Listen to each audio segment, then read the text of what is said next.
नमस्कार, मी भाऊ तोरसेकर. तुम्ही बघतात प्रतिपक्ष. मित्रांनो, ज्या प्रकारे 2 दिवसापूर्वी कुठल्या एका जाहीर कार्यक्रमामध्ये राष्ट्रवादी काँग्रेस शरदचंद्र पवार या गटाचे सर्वोच्च नेते खुद्द शरद पवार यांनी सुनील शेळके नावाच्या एका आमदाराला, जो आमदार अजितदादा पवार गटामधला आहे, त्याला धमकावण्याची भाषा वापरली. त्यावरून एक गोष्ट लक्षात येते की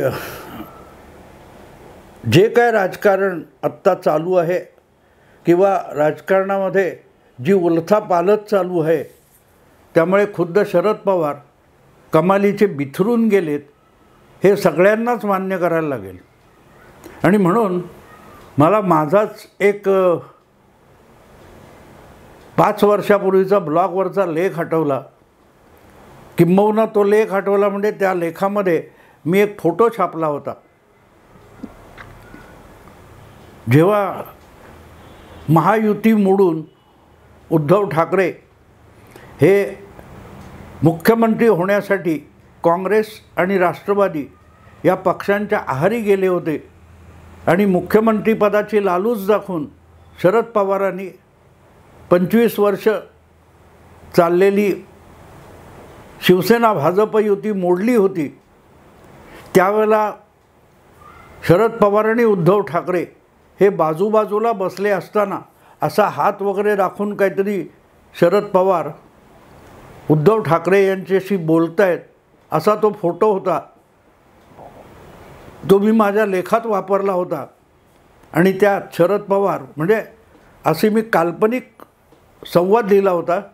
शरद पवार उद्धव ठाकरेंना सांगतायत, आमच्या या बारामती लोकसभा मतदारसंघामध्येच कात्रजचा घाट आहे, कधी बघितलात का?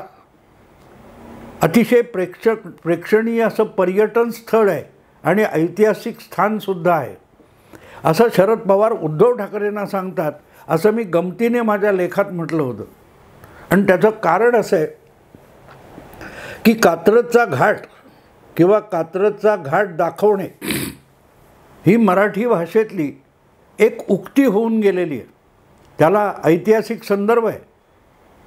शिवरायांनी मोजक्या मावळ्यांसकट जेव्हा पुण्याच्या लाल महालावर हल्ला केला आणि शाहिस्ते खानाची बोटं छाटली, हा जो इतिहास आहे, त्यानंतर आपल्या मोजक्या मावळ्यांना प्रत्यक्ष लढाई करता येणार नाही म्हणून हुलकावणी देऊन निसटून जायचं, यासाठी शिवाजी महाराजांनी पुण्यालगतच्या त्या कात्रजच्या घाटाचा अतिशय चतुराईने आपल्या रणनीतीमध्ये वापर केला होता.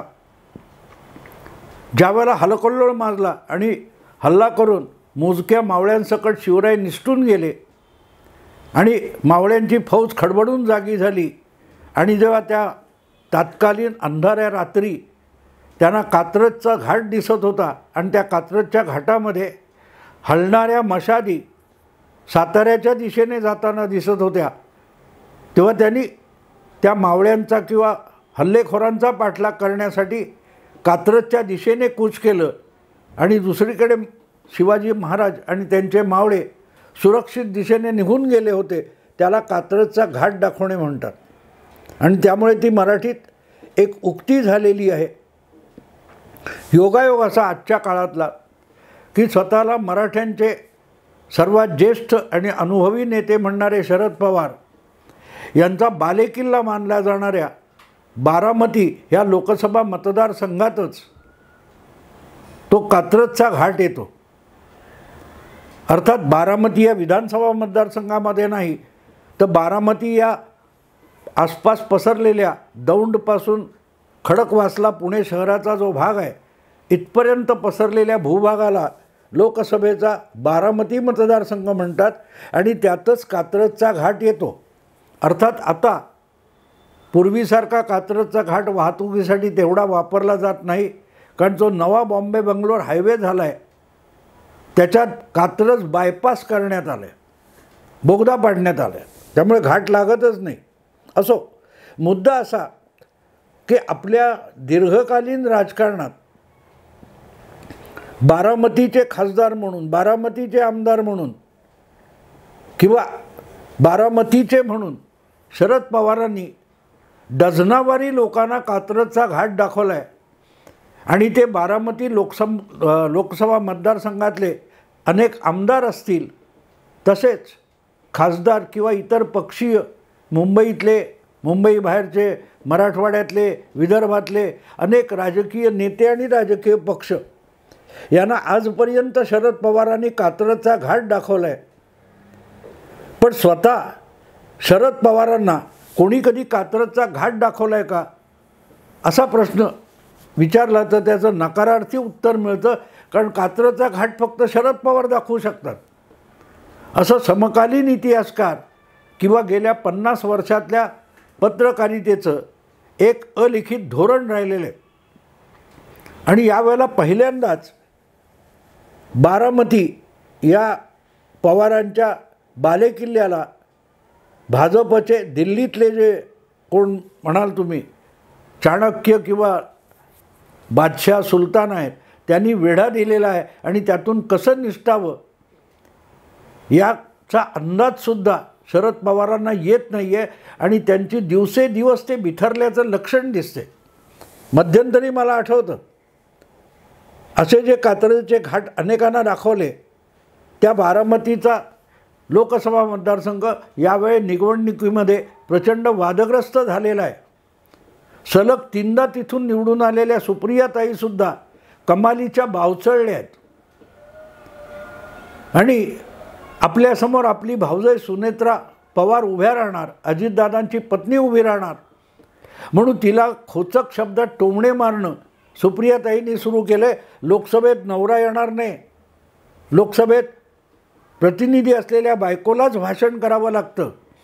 मी लोकसभेत बोलते, माझा नवरा कॅन्टीनपर्यंत येऊ शकतो, अधिक इथपर्यंत सुप्रियाताई ज्या बावचळल्या किंवा बिथरलेल्या आहेत त्याचंच प्रतिबिंब त्यांच्या पिताश्रींच्या वागण्यातसुद्धा दिसून येतं. हे सगळं मी एवढ्यासाठी सांगतोय की क्वचितच शरद पवारांचा संयम सुटतो.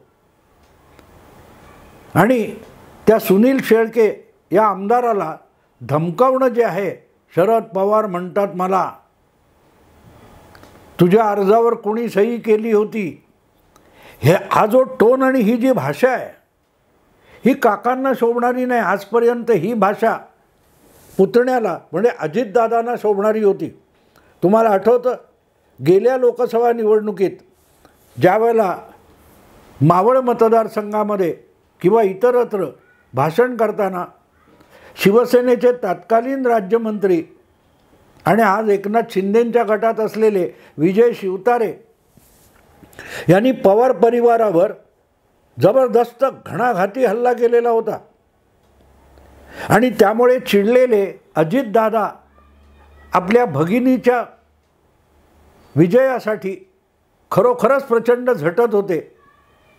आणि त्यांनी तेव्हा विजय बापू शिवतारे यांना धमकावलं होतं की आता हा निवडून कसा येतो आमदार म्हणून तेच बघतो. म्हणजे बारामती लोकसभा मतदारसंघातला बारामतीच्या जवळचा असलेला जो पुरंदर मतदारसंघ आहे त्यामध्ये सुद्धा आपलं इतकं वर्चस्व आहे की बापू शिवतारेला परत तिथून निवडूनसुद्धा येऊ देणार नाही अशी धमकी उघडपणे गेल्या वेळच्या लोकसभा निवडणुकीच्या दरम्यान अजितदादांनी दिली होती, शरद पवारांनी दिली नव्हती. कारण शरद पवार संयमी, अजितदादा फटकळ. पण आज अजितदादा गप्प आहेत आणि अजितदादांच्या गटातल्या एका आमदाराला संयमी शरद पवार दादांच्या भाषेत, पुतण्याच्या भाषेत धमकावत आहेत. शरद पवार म्हणतात मला. आणि त्याचं कारण समजून घेतलं पाहिजे मित्रांनो. कारण समजून की आपल्या या बालेकिल्ल्याला कोणी हात लावू शकत नाही याचा गेल्या 30-40 वर्षातला जो अनुभव आहे, आत्मविश्वास आहे, तो ढासळू लागला आहे. आणि तो जेव्हा आत्मविश्वास ढासळतो तेव्हा हळूहळू संयमाला सुद्धा सुरुंग लागत असतो. आणि नेमकी तीच अवस्था शरद पवारांची आहे.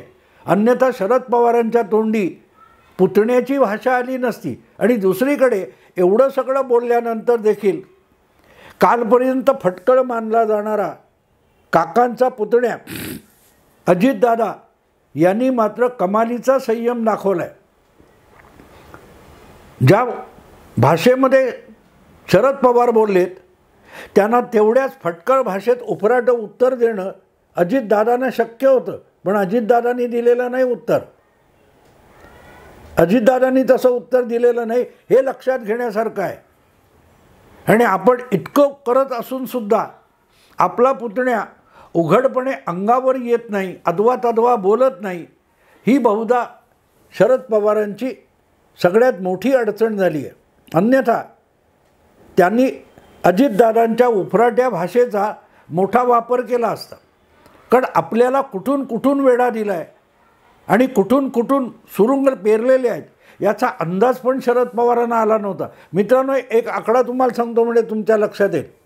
बारामती लोकसभा मतदारसंघामध्ये जे 6 विधानसभा मतदारसंघ आहेत त्यापैकी 2 भाजपकडे आहेत, 2 राष्ट्रवादीकडे आहेत आणि 2 काँग्रेसकडे आहेत. पुरंदर आणि भोर काँग्रेसकडे आहे, दौंड आणि खडकवासला भाजपकडे आहे, बारामती आणि इंदापूर हे राष्ट्रवादीकडे आहे. पण यातला काँग्रेस पक्ष सोडला किंवा काँग्रेसचे 2 आमदार सोडले तर मग 4 आमदार सरळ सरळ सुप्रियाताईंच्या विरोधातले होतात. कारण खडकवासल्यात सुप्रियाताईंना 65,000ची पिछाडी गेलेवाला होती. थोड्याफार प्रमाणात दौंडमध्ये पिछाडी होती, पण पुरंदर, इंदापूर, भोर यांनी किरकोळ हातभार लावला म्हणून 155 वगैरे 1,55,000 मतांनी सुप्रियाताई जिंकल्या होत्या. पण सुप्रियाताईंच्या विजयाला सगळ्यात मोठा हातभार लावणारा आमदार हा खुद्द बारामती विधानसभा मतदारसंघाचा होता आणि त्याचं नाव अजितदादा पवार आहे. दुसरी गंमत अशी की हा बारामतीचा आमदार आणि दादा भरणे म्हणून जे इंदापूरचे आमदार आहेत ते सुद्धा अजितदादा गटात गेलेत, कारण त्यांनासुद्धा अजितदादांनीच आमदार केलेलं आहे. सांगायचा हेतू असा मित्रांनो की इतकं पोखरलं जाईल, खुद्द घरातला पुतण्या फुटेल आणि सगळ्या परिसरातून एक ऑडिओ व्हिडिओ हे पण आलेली आहे, ऑडिओ क्लिप आलेली आहे. कुठच्या तरी गावच्या सरपंचाला वगैरे सुप्रियाताई आपल्या पक्षाचं नवी निशाणी पोहोचली की नाही, तुतारीवाला माणूस असं विचारतात तर तो म्हणतो ती निशाणी पोहोचली पण आम्ही दादांबरोबर राहणार आहोत. हा जो सगळा प्रकार आहे इतका बारामती मतदारसंघ निवडणुकीपूर्वी पोखरून काढला आहे याची कल्पना शरद पवारांना नव्हती आणि त्यांच्या कन्येला असण्याची तर शक्यताच नाही. आणि तिथेच सगळा घोळ झालेला आहे. शरद पवार हे इतके बिथरलेले दिसण्याचं दुसरं काही कारण नाही. मूर्तिमंत पराभव जेव्हा समोर दिसतो तेव्हा माणूस विचलित होतो. आणि शरद पवारांचं आजकालचं सगळं वर्तन आणि वक्तव्य बारकाईने बघितली तर तुमच्या लक्षात येते शरद पवार कमालीचे विचलित झालेत. अजून लोकसभा निवडणुकीची घोषणा झालेली नाही, वेळापत्रक जाहीर झालेलं नाही, कार्यक्रम जाहीर झालेला नाही. तेव्हापासून शरद पवार हे बारामतीमध्ये ठाण मांडू नयेत. एखाद्या दिवशी कुठेतरी थोडे बाहेर जातात आणि परत येऊन मुक्काम बारामती. इथे तुम्हाला कळतं की त्यांचा किती धीर सुटला आहे. कारण मित्रांनो 155 वगैरे काय मतांच्या फरकाने किंवा मताधिक्याने सुप्रियाताई जिंकून आल्या. त्यामध्ये 1,27,000 मतं ही फक्त अजितदादांनी बारामती विधानसभा मतदारसंघातून मिळवून दिली होती. आणि उरलेल्या 5 मतदारसंघात जिथे पिछाडी पडली ती भरून काढण्यासाठी एकटा बारामती मतदारसंघ पुरे पडलाय. कारण जितकी आघाडी अजितदादांनी बारामतीमध्ये मिळवून दिली त्याच्यात 10-12% सुद्धा उरलेल्या 5 मतदारसंघातून आली नाही. आणि याचं कारण सोपं आहे मित्रांनो की आजपर्यंत इतरांना जे कात्रजचा घाट दाखवत होते शरद पवार, त्यांना कोणीतरी कात्रजचा घाट दाखवलेला आहे. खुद्द बारामती आपल्यावर उलटून अंगावर येईल हे स्वप्नात सुद्धा शरद पवारांना कधी वाटलं नव्हतं. स्वप्नात सुद्धा. आणखीन एक गंमत आहे मित्रांनो, काल परवा खुद्द शरद पवारांचं एक वक्तव्य ऐकलं आणि मी चकित झालो. वास्तविक ते बोलायला सुद्धा नको. बारामतीमधल्या व्यापारी संघटनेचा एक मेळावा भरवावा असा आग्रह शरद पवारांनी त्या व्यापाऱ्यांना धरलेला होता. पण त्या व्यापाऱ्यांनी सरळ सरळ शरद पवारांसाठी मेळावा भरवायला नकार दिला. बारामती विधानसभा क्षेत्र असेल, त्या विधानसभा क्षेत्रातल्या व्यापारी संघटनांनी आपण अजितदादांबरोबर आहोत हे सांगण्यासाठीच जणू शरद पवारांच्या त्या आग्रहाला साफ नकार दिला. आणि तिथे पवारांना कळलं की एक एक चिरा देखील अजितदादांनी बळकावून ठेवलेला आहे. नुसता पक्ष आणि घड्याळाचं चिन्ह बळकावलं नाही, अजितदादांनी शरद पवारांचा बालेकिल्ला काबीज केलेला आहे. आणि त्या बालेकिल्ल्यातून लोकशाहीत निवडणुकीला उभं राहण्याचा अधिकार आपल्या मुलीला आहे आणि तिचा प्रचार करण्याचा अधिकारसुद्धा आपल्याला घटनेने दिलेला असला तर तो किल्ला आपला राहिलेला नाही. तो किल्ला मुळातच अजितदादांच्या ताब्यात गेलेला आहे. आणि तिथे लढणार तर वेळ आली तर आडोसा कुठे घ्यायचा एवढी समस्या झालेली आहे. म्हणून दीर्घकालीन राजकारणात ज्या भोरच्या अनंतराव थोपटे यांच्याशी उभा दावा मांडला होता, त्या अनंतराव थोपटेंना म्हणजे विद्यमान आमदारांच्या पिताश्रींना आणि माजी आमदार माजी मंत्री असलेल्या अनंतराव थोपटेंना सुद्धा शरद पवार भेटायला गेले. मित्रांनो, याला शरणागती म्हणतात. ज्याला बारामती किंवा पुणे जिल्ह्यातून ज्याचं राजकारण संपवण्याचे डावपेच पवार खेळत बसले, आज आयुष्याच्या उतार काळामध्ये त्याच अनंतराव थोपटेंना भेटायला जाणं किंवा मग काल पोर सौदा असलेल्या सुनील शेळकेसारख्याला मला शरद पवार म्हणतात असं सांगणं हे बिथरल्याचं आणि विचलित झाल्याचं लक्षण आहे. आपण जगाला कात्रजचा घाट दाखवत होतो, पण आपल्याला कोणी कात्रजचा घाट दाखवला हे कळलं नाही. किंबहुना आपल्या लोकसभा मतदारसंघामध्ये आपल्या बालेकिल्ल्यामध्ये कात्रजचा घाट येतो आणि तो कात्रजचा घाट दाखवणे म्हणजे काय याचा अनुभव शरद पवारांनी कधी घेतला नव्हता. इतरांना कात्रजचा घाट दाखवता दाखवता शरद पवार विसरून गेले होते की कधीतरी कोणीतरी तो सगळा डाव, तो सगळा कात्रजचा घाट आपल्यावरच उलटून दाखवेल. खरं तर शरद पवारांना एक कळायला पाहिजे होतं की मुळात सुरुवात परिवारापासून झालेली आहे. ज्या पुतण्याला तुम्हीच मोठं केलं तो उलटून तुमच्या अंगावर येईल ही परिस्थिती निर्माण होऊ देता कामा नये. मला आठवतं यापूर्वी अनेकदा जे वाद झालेले आहेत, अगदी 2019ची विधानसभा निवडणूक चालू असताना जेव्हा वाद झाला होता, अचानक अजितदादांनी आपल्या आमदारकीचा राजीनामा दिला होता, सभापतींकडे पाठवून दिला होता.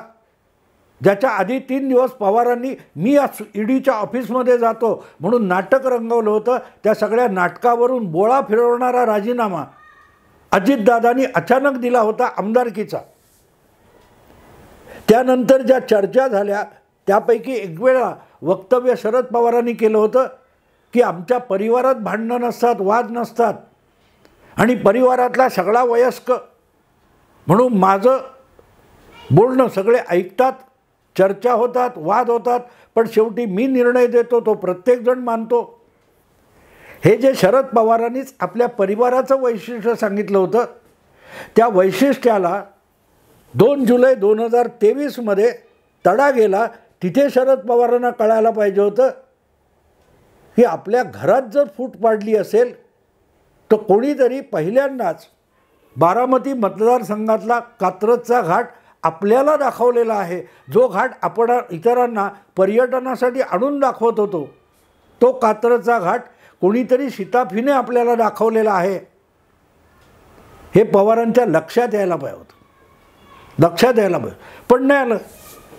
आणि याची सुरुवात अर्थातच पवारांनी सुद्धा अजितदादांच्या मुलाला मावळमध्ये पडायला उभा करून आणि पहिल्या निवडणुकीत त्याच्या माथी पराभवाचा कलंक मारून पवारांनी सुरुवात केली होती.